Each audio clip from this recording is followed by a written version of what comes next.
أعوذ بالله من الشيطان الرجيم. بسم الله الرحمن الرحيم. يا أيها الناس اتقوا ربكم الذي خلقكم من نفس واحدة وخلق منها زوجها وبث منهما رجالا كثيرا ونساء واتقوا الله الذي تساءلون به والأرحام إن الله كان عليكم رقيبا. وآتوا اليتامى أموالهم ولا تتبدلوا الخبيث بالطيب ولا تأكلوا أموالهم إلى أموالكم إنه كان حوبا كبيرا.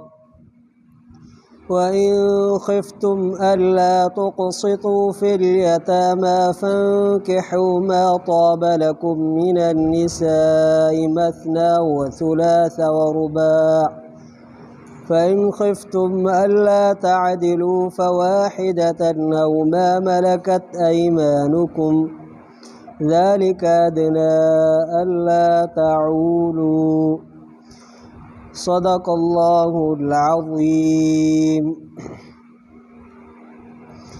इंसानो ड्रिजो तव्हां पंहिंजे रब खां जंहिं पैदा कयो तव्हांखे हिकिड़े नफ़्स मां ऐं पैदा कई इन्हीअ खां उन जे घरवारीअ खे ऐं पखेड़ी इन्हनि ॿिन्हीअ मां मर्दनि घणनि खे ऐं औरतुनि खे ऐं ड्रिजो तव्हां अल्लाह ताला खां उहा ज़ात जो सवाल कयो था तव्हां इन्ही जे ज़रिए सां ऐं रिश्तेदारनि खां बेशक अल्लाह ताला आहे तव्हां ते निगहबान। ऐं ॾियो तव्हां यतीमनि खे इन्हनि जा माल ऐं न मटायो तव्हां ख़राब शइ खे सुठी शइ सां ऐं न खाओ तव्हां इन्हनि जा माल पंहिंजे मालनि सां गॾाए बेशक इहो आहे गुनाह वॾो। ऐं जेकर ख़ौफ़ कयो था तव्हां त न इंसाफ़ करे सघंदो तव्हां यतीमनि में पोइ निकाह कयो तव्हां जेको हलाल थिए तव्हांजे लाइ जेको सुठो लॻे तव्हांजे लाइ औरतुनि खां ॿ ऐं टे ऐं 4। पोइ जेकर ख़ौफ़ कयो तव्हां त न इंसाफ़ करे सघंदव पोइ हिकिड़ी या जिन जा मालिक थिया आहिनि हथ तव्हांजा इहो घटि में घटि आहे त न ज़ुल्म कयो तव्हां। सूरतुन निसा इहा सूरत मदनी आहे। इन में 177 आयतूं आहिनि ऐं 24 रुकू आहिनि। अॼु सूरतुन निसा जो पहिरियों रुकू, चौथे सिपारे जो 12हों रुकू, सूरतुन निसा जी आयत नंबर 1 खां आयत नंबर 3 ताईं तिलावत ऐं तर्जुमो पढ़ियोसीं। इन्हनि 3 आयात जो तफ़सीर सभ खां पहिरियों त इन्हनि ॿिन्ही सूरतुनि में रब्त पाण में कहिड़ो आहे, हिन सूरत जो गुज़िरियल सूरत आल इमरान सां ताल्लुक़ ऐं रब्त कहिड़ो आहे। गुज़िरियल सूरत में तक़वा खां हुकुम शुरू थिया, ग़ज़वात, मुखालिफ़ीन सां बर्ताव, माल गनीमत, ख़यानत जी मज़म्मत, अहिड़े क़िस्म जा उमूर ज़िक्र थियल हुया। हिन सूरत जे शुरू में अल्लाह ताला सूरतुन निसा में पंहिंजनि सां मेल जोल हुकूकुल इबाद जे मुतल्लिक़ अहकाम मसलन यतीमनि जा हक़, रिश्तेदारनि जा हक़, घरवारियुनि जा हक़, कुछ हक़ अहिड़ा हूंदा आहिनि जेके कानून में अची सघंदा आहिनि ऐं उन्हनि जी अदायगी बज़ोरे कानून कराई वेंदी आहे। जीअं आम मामलात, वापार, तिजारत, कुछ बाहमी मुआहिदात ऐं सुलह जे ज़रिए तय थी सघंदा आहिनि। जेकर कोई फ़रीक़ हुकूक जी अदायगी में कोताही कंदो आहे त बज़ोरे हुकूमत ॾियारे सघिबा आहिनि, पर औलाद, वालदेन, ज़ाल, मुड़ुस, यतीम ॿारनि जा हक़ पंहिंजे तहवील में हूंदा आहिनि ऐं ॿियनि रिश्तेदारनि जा हुकूक हिक ॿिए ते आयद थियनि था। उन्हनि जी अदायगी जो मदार अदब ते, एहतराम ते, दिलदारी ते, हमदर्दी ते, दिली ख़ैर ख़्वाही ते हूंदो आहे ऐं उन में वॾो मुअसिर जुज़ हूंदो आहे ख़ौफ़ ख़ुदा, ख़ौफ़ आख़िरत ऐं तक़वा, जंहिंजे ज़रिए सां माण्हू इहे सभु हक़ अदा कंदो आहे। गुज़िरियल सूरत में इहो हुयो ऐं हिन सूरत में इहे आहिनि। हिन सूरत जो आगाज़ अल्लाह ताला फरमाए, या अय्युहन्नासु इत्तक़ू रब्बकुम, ए इंसानो तव्हां पंहिंजे रब खां डिॼो, पंहिंजे रब जी मुखालिफ़त खां डिॼो। ऐं इहा आयत नबी सल्लल्लाहु अलैहि वसल्लम ख़ुतबा निकाह में पढ़ंदा ऐं इहा आयत निकाह जे ख़ुतबे में पढ़णु सुन्नत आहे। इहा आयत पूरी इंसानियत खे शामिल आहे, जंहिंमें मर्द, औरतूं जेके क़ुरान जे नुज़ूल जे वक़्तु मौजूदु हुया या क़यामत ताईं पैदा थींदा, अल्लाह ताला उन्हनि खे फरमाए इत्तक़ू रब्बकुम, तव्हां पंहिंजे रब खां डिॼो। इते अल्लाह ताला पंहिंजे अस्माए हुस्ना मां रब खे इख़्तियार फरमायो। रब जी माना तरबियत करण वारी ज़ात, परवरिश करण वारी ज़ात, कफ़ील ज़ात। तव्हां पंहिंजे अहिड़ी ज़ात खां डिॼो जेको तव्हांजो परवरदिगार आहे।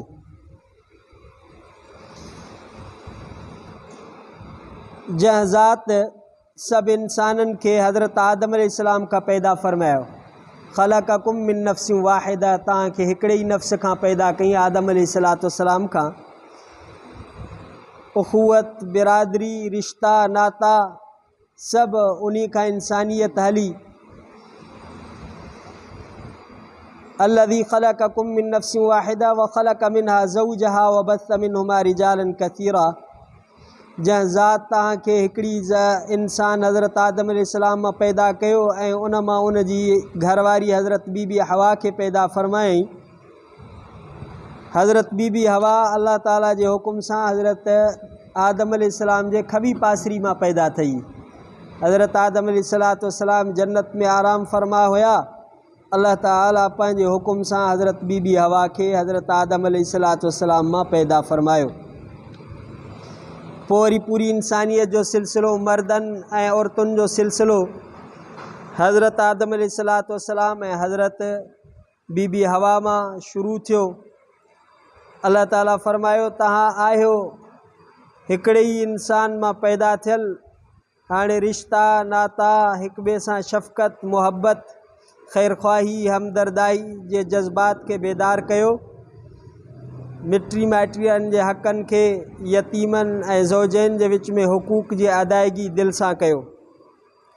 वरी अल्लाह ताला इन में फरमाए इत्तक़ुल्लाह, अल्लाह खां डिॼो, जंहिं ज़ात जे ज़रिए सां तव्हां सवाल कंदा आहियो, ऐं मिटनि माइटनि खां डिॼो।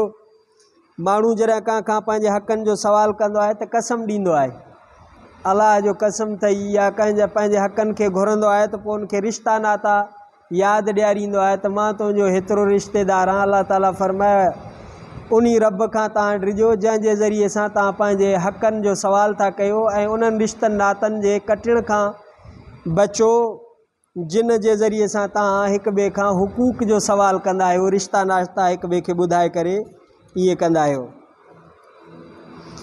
सिला रहमी छा आहे? इन आयत में पहिरीं आयत में अल्लाह ताला अरहाम, रहम जी जमो आहे। रहम बच्चेदाणी खे चइबो आहे, जंहिंमें विलादत खां पहिरियों माउ जे पेट में बच्चो रहंदो आहे, ॿारु रहंदो आहे, जेको ज़रिया आहे रिश्तेदारी आहे। उन सिलसिले जा ताल्लुकात वाबिस्ता रखण खे सिला रहमी चइबो आहे। रिश्तेदारी जे बुनियाद ते फितरी तौर ते ताल्लुकात पैदा थींदा आहिनि। उन जे तरफ़ां बेतवजू ऐं बेइल्तिफ़ाती करण खे क़ता रहमी चइबो आहे। माना रिश्तनि खे उन्हनि जा हक़ अदा न करण खे चइबो आहे क़ता रहमी, रिश्तेदारियूं कटे छॾणु। हाणे सिला रहमी जी केॾी वॾी फ़ज़ीलत आहे। नबी सल्लल्लाहु अलैहि वसल्लम फरमायो जेको माण्हू इहो पसंदि थो करे त उनजे रिज़्क़ में कुशादगी थिए ऐं उनजे उमिरि में बरकत थिए, उनजी उमिरि डिघी थिए त उनखे सिला रहमी करणु घुरिजे। असां वज़ीफ़नि जे कढ हूंदा आहियूं, वज़ीफ़ा ॾिजां, मौली साहब दुआ कजां, रिज़्क़ में रोज़ी में बरकत थिए, उमिरि वधीक थिए, उमिरि वॾी थिए। अल्लाह जे नबी सल्लल्लाहु अलैहि वसल्लम फरमायो त रिश्तनि खे ॻंढियो, तव्हांजे रिज़्क़ में बि बरकत थींदी, रिश्तनि खे ॻंढियो तव्हांजे उमिरि में बि बरकत थींदी। हाणे असां ॾिसूं त असांजो मुआशिरो इन हवाले सां किथे बीठो आहे। पोइ असांजे घरनि में काॾो सुकून हुजे रिश्तनि नातनि में जॾहिं न आहे।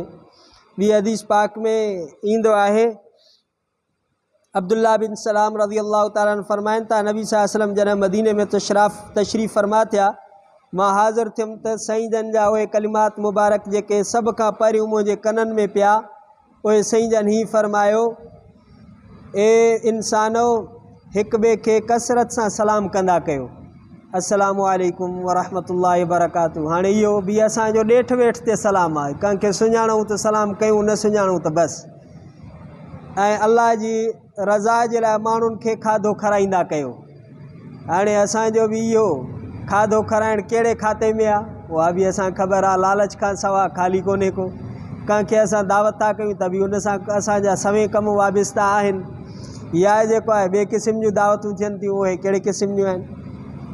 अल्लाह जे नबी सल्लल्लाहु अलैहि वसल्लम फरमाया कंहिंखे खाधो खारायो त उहो बि अल्लाह जे रज़ा जे लाइ खाधो खारायो, ऐं रिश्तनि खे ॻंढियो, सिला रहमी कयो, ऐं अहिड़े वक़्त में नमाज़ जे तरफ़ अगराई कयो जॾहिं माण्हू निंड जे मज़नि में हुजनि। यादि रखो इन्हनि कमनि ते अमल कंदव त तव्हां हिफ़ाज़त ऐं सलामती सां बग़ैर कंहिं रुकावट जे जन्नत में पहुची वेंदव। नमाज़ूं माण्हू निंड पिया हुजनि, माना तहजुद जी नमाज़, राति जी नमाज़, इहा जेकर असांखे मिली वञे न राति जी नमाज़, कंहिं पीर फ़क़ीर ऐं विर्द वज़ीफ़नि जी ज़रूरत ई कोन्हे, पंहिंजो रब राज़ी थी वञे, तालुकात अल्लाह सां जुड़ी वञनि, दुआऊं इन वक़्त में क़बूल थींदियूं आहिनि। उनजे आॾो ॻोढ़ा ॻाइण, उनखे सवाल करणु, पंहिंजी मजबूरी, अल्लाह जी ज़ात समी ऐं बसीर आहे। हिकिड़ी हदीस पाक में ईंदो आहे, हज़रत उम्मुल मोमिनीन नबी सल्लल्लाहु अलैहि वसल्लम उनखे फरमायो त हिकिड़ो दफ़ो उन बानी खे आज़ादु कयो। नबी साईं फरमायसि जेकॾहिं तूं पंहिंजे मामनि खे ॾे हा त तोखे अञा घणो सवाबु थिए हा, माना रिश्तेदारनि खे इहा ॾे हा त अञा घणो सवाबु थिए हा। हदीस पाक में ईंदो आहे, मिशकात शरीफ़ में आहे, कहीं मोहताज जी मदद करणु सिर्फ़ु सदक़े जो सवाबु आहे, कहीं अज़ीज़ क़रीब जी जेको मदद करणु उन ते 2 सवाब आहिनि, हिकिड़ो सदक़े जो सवाबु आहे, ॿियो सिला रहमी जो सवाबु आहे। ऐं असां वरी जेको आहे लिकाईंदा वतंदासीं त मतां माइटनि खे ख़बर पए, मतां कोई ॾिसी वठे, पोइ असां ते तावीज़ कंदा, असां सां साड़ कंदा, असांजूं अजीब सोचूं थी वियूं आहिनि। अल्लाह ताला फरमायो त रिश्तेदारनि सां सिला रहमी कयो। पर जेको रिश्तेदारनि सां रिश्तेदारी खे कटे थो, मिशकात शरीफ़ में हदीस आहे, नबी सल्लल्लाहु अलैहि वसल्लम फरमायो जेको माण्हू हुकूक कराबत जी रिआयत नथो रखे उहो जन्नत में दाख़िल न थींदो। जेको रिश्तेदारी खे नथो ॻंढे, उन्हनि जा हक़ अदा नथो करे, जन्नत में दाख़िल न थींदो। ॿी रिवायत में ईंदो आहे, मिशकात शरीफ़ में आहे, अल्लाह जे नबी सल्लल्लाहु अलैहि वसल्लम फरमाया उन क़ौम ते अल्लाह जी रहमत न नाज़िल थींदी जंहिंमें मिटी कटण वारा माण्हू मौजूदु आहिनि। हाणे ॾिसो त असांजो मुआशिरो किथे आहे।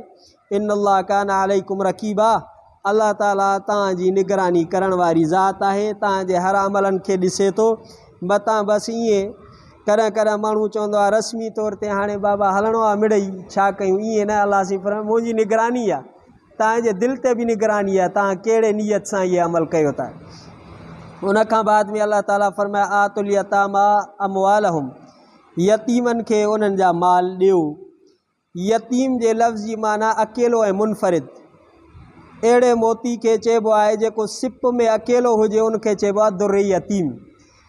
इस्तिलाह शरअ में अहिड़े ॿार खे यतीम चइबो आहे जंहिंजो पीउ फ़ौत थी वियो हुजे, त इनखे चइबो आहे यतीम। ऐं बालिग़ थियण खां पोइ शरई इस्तिलाह में उनखे यतीम न चइबो, माना जेसि ताणी बालिग़ थो थिए तेसि ताणी उनखे यतीम चइबो, जॾहिं हाणे बालिग़ थी वियो त हाणे उनखे यतीम वारो दर्जो न आहे।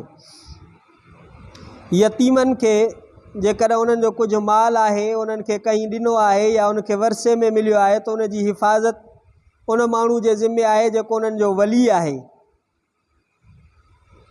पोइ उहो उन्हनि जी माल जी हिफ़ाज़त बि करे जेसि ताणी उहे बालिग़ थियनि, उन्हनि जी हिफ़ाज़त करे पोइ बालिग़ थियण खां पोइ उन्हनि जे हवाले करे।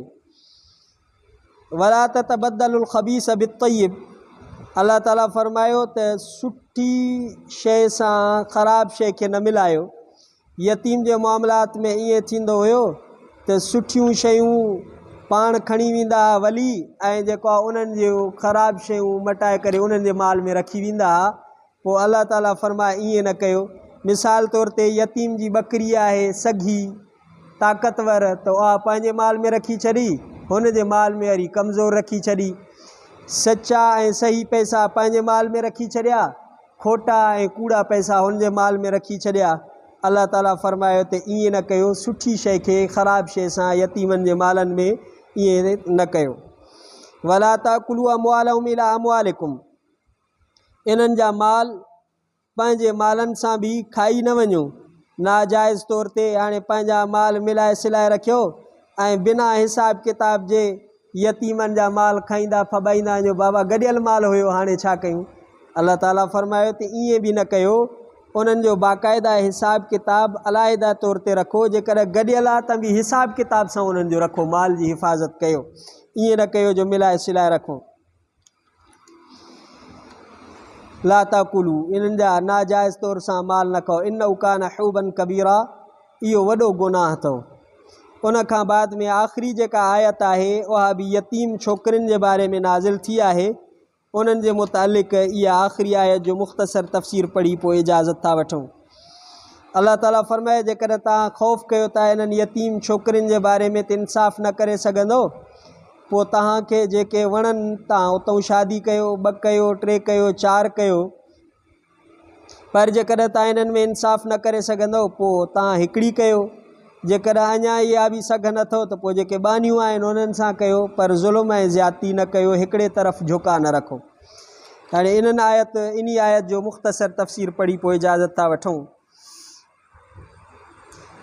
हिकिड़ी ज़माने जाहिलियत में ईअं थींदो हो त जा माण्हू खे विलायत यतीम छोकिरियुनि जी विलायत हूंदी हुई।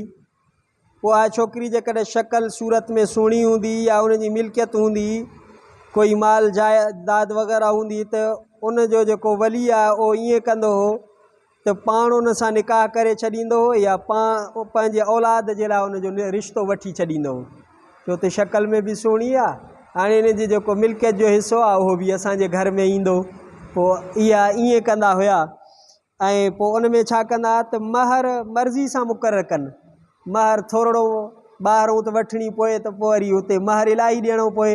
हेॾे वरी यतीम आहे, हिन जो कोई आहे ई कोन पुछण ॻाछण वारो, त बसि महर जेको थोरो घणो मुक़ररु करे छॾींदा। पोइ ईअं हज़रत आयशा सिद्दीक़ा रज़ियल्लाहु ताला अन्हा खां रिवायत आहे, नबी सल्लल्लाहु अलैहि वसल्लम जे ज़माने में ईअं हिकिड़ो वाक़ियो पेश आयो जो हिकु माण्हू जे विलायत में हिकिड़ी यतीम छोकिरी हुई ऐं उनजो हिकिड़ो बाग़ हुयो जंहिंमें इहा छोकिरी शरीक हुई। उन माण्हू उन यतीम छोकिरी सां पंहिंजो पाण निकाह कयो ऐं बजाए उन जे पाण वटि उनखे महर वग़ैरह ॾे, उन जे बाग़ में हिसो बि पंहिंजे कब्ज़े में करे छॾी। महर त कोन ॾिनईंसि, पर जेको उनजो छोकिरी यतीम जो बाग़ हुयो उहो बि पंहिंजे कब्ज़े में आणे छॾियईं।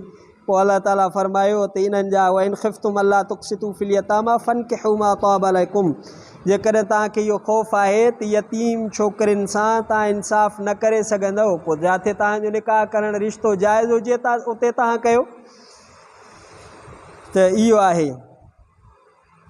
इन विच में निकाह नाबालिग जो मसइलो आंदो अथनि, जेको साम्हूं तफ़सीर में लिखियलु आहे उहो बि ज़िक्र करे था छॾियूं। यतामा मां मुराद यतीम छोकिरियूं आहिनि ऐं इस्तिलाह शरीयत में यतीम उन छोकिरी या छोकिरे खे चइबो आहे जेको अञा बालिग न थियो हुजे। इन आयत में इहो बि साबित थियो त यतीम छोकिरी जे वली खे इहो इख़्तियार आहे त बहालत सिग़र सिनी माना नंढपुण में बुलूग खां पहिरियों उनजो निकाह करे, अलबत्ता छोकिरी जी मसलियत ऐं आइंदा जी उनजी फलाह ऐं बहबूद पेश नज़र रखे। ईअं न थिए जो जीअं इलाही बिरादरियुनि में रवाज आहे त वॾी छोकिरी जो निकाह नंढे छोकिरे सां करे छॾनि, इहो लिहाज़ रखिणो आहे।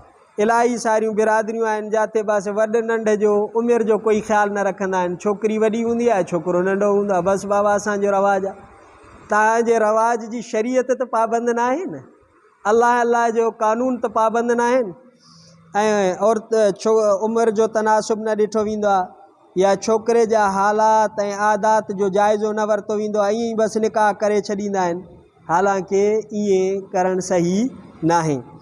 ऐं उहे बालिग छोकिरियूं जिन जा पीउ फ़ौत थी चुका आहिनि, जेकॾहिं बालिग थी वञण जी बिना ते ख़ुदि मुख़्तियार आहिनि, पर छोकिरियूं शर्म ऐं हया जे बिना ते आदतनि बालिग थियण खां बि पंहिंजे निकाह जे मामले में पाण कुझु न ॻाल्हाईंदियूं आहिनि। औलिया ऐं वारिस जेको कुझु कनि उनखे क़बूल कंदियूं आहिनि।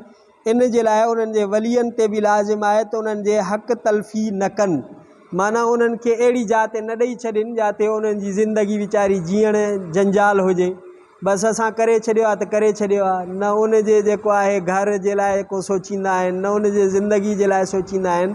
वलियनि खे वारिसनि खे जेके उन जे निकाह जो जिन खे इजाज़त आहे उन्हनि खे सोचणु घुरिजे त इन जो रिश्तो मुनासिब आहे या न आहे। असां वटि मुआशिरे में काथे काथे ज़ुल्म आहे त ईअं बसि रिश्ता करे था छॾनि, वीचारी पोइ न्याणी जी ज़िंदगी जेको आहे वॾी तकलीफ़ में आहे, ईअं न करणु घुरिजे। पोइ अलाह ताला इन में फ़रमायो त तव्हां उन्हनि जे हक़नि जो ख़्यालु कयो। आख़िरी ॻाल्हि जेका आहे तअद्दुद अज़वाज, माना घणियूं शादियूं करणु, क़ुरान शरीफ़ बयानु कयो त 2, 3, 4, इन जे मुतालिक़ थोरी गुफ़्तगू कयूं था त हिकिड़े मर्द जे लाइ मुतअद्दिद घरवारियूं रखणु इस्लाम खां पहिरियों बि दुनिया जे तमामु मज़ाहिब में जाइज़ सम्झियूं वेंदियूं। अरब, हिंदुस्तान, ईरान, मिस्र, बाबिल वग़ैरह मुल्क जे हर क़ौम में कसरत अज़वाज जी रस्म जारी हुई ऐं उन जी फितरी ज़रूरतूं खां अॼु बि कोई इनकार नथो करे सघे।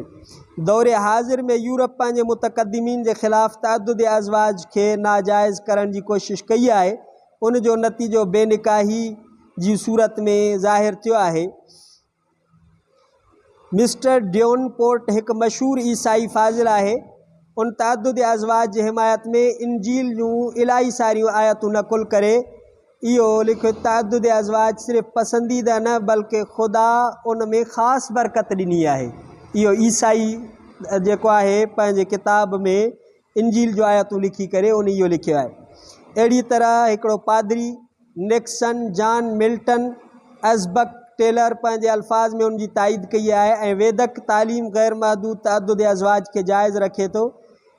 उन मां 10, 13, 27 घरवारियुनि खे हिकिड़े वक़्त में जमो रखण जी इजाज़त मालूम थिए थी उन्हनि वटि। ऐं क्रिश्चन जेको हिंदुनि में वाजिब ताज़ीम आहे उन जूं बि सैकड़ो केतिरियूं ई घरवारियूं हुयूं। त इहो उन्हनि में ईअं हूंदो हो, इलाही सारियूं घरवारियूं हूंदियूं हुयूं। बहरहाल इस्लाम जे इब्तिदाई ज़माने में भी इहा रस्म बग़ैर तहदीद जे जारी हुई, पर क़ुरान अची उनखे महदूद कयो त बैक वक़्तु 4 औरतुनि सां निकाह करण जी इजाज़त आहे, चइनि खां वधीक इजाज़त नाहे। फ़नकिहू मा ताब लकुम मिनन निसाए मसना व सुलास व रुबा।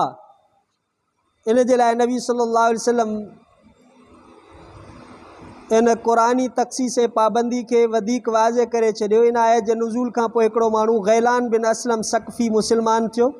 उन वक़्तु उन जे निकाह में 10 औरतूं हुयूं ऐं उहे बि मुसलमान थी वियूं। नबी करीम सल्लल्लाहु अलैहि वसल्लम हुकुम फरमायसि क़ुरान जे मुताबिक़ इन्हनि 10 मां 4 खे मुंतख़ब कर, बाक़ी खे तलाक ॾेई छॾ। अहिड़े नमूने सां त कैस बिन हारिस असदी फरमाए थो त जॾहिं मां मुसलमान थियुमि त मुंहिंजे निकाह में 8 औरतूं हुयूं। मां नबी सल्लल्लाहु अलैहि वसल्लम सां ज़िक्र कयो त साईं जन फरमायो त इन्हनि मां 4 खे रख, बाक़ी खे तूं तलाक ॾेई छॾ। त इहे घणियूं शादियूं करणु, इहे जेके मां मज़हब ॿुधाया, किताब ॿुधाया उन्हनि जा, उन्हनि में बि जाइज़ हुयूं, पर इस्लाम अची करे इन्हनि खे अञा महदूद कयो त बैक वक़्तु 4 औरतूं निकाह में रखी सघजनि थियूं, वधीक रखण जी इजाज़त नाहे। इन्हनि 3 आयतुनि जो तफ़सीर पढ़ियोसीं। चूँकि इन्हनि में कुझु मसाइल आहिनि, इन हवाले सां थोरो थोरो तफ़सीर पढ़ंदासीं। सुभाणे जे इंशाअल्लाह ताला दर्स में असां नबी सल्लल्लाहु अलैहि वसल्लम जो तअद्दुद अज़वाज, साईं जूं जेके शादियूं हुयूं उन जे मुतालिक़ इंशाअल्लाह ताला तफ़सीर जे रोशनी में गुफ़्तगू कंदासीं। ज़िंदगी रही त इंशाअल्लाह ताला ज़िंदगी मुलाकात अक़ूलु क़ौली हाज़ा व अस्तग़फ़िरुल्लाह। या रब्बना आतिना फ़िद दुनिया हसनतन व फ़िल आख़िरति हसनतन व क़िना अज़ाबन्नार। सल्लल्लाहु तआला अला खैर ख़ल्क़ि मुहम्मद सल्लल्लाहु अलैहि व आलिहि व सहाबिहि व अज़वाजिहि व ज़ुर्रिय्यतिहि अल बैति अजमईन बिरहमतिका। ला इलाहा इल्लल्लाह मुहम्मदुर रसूलुल्लाह।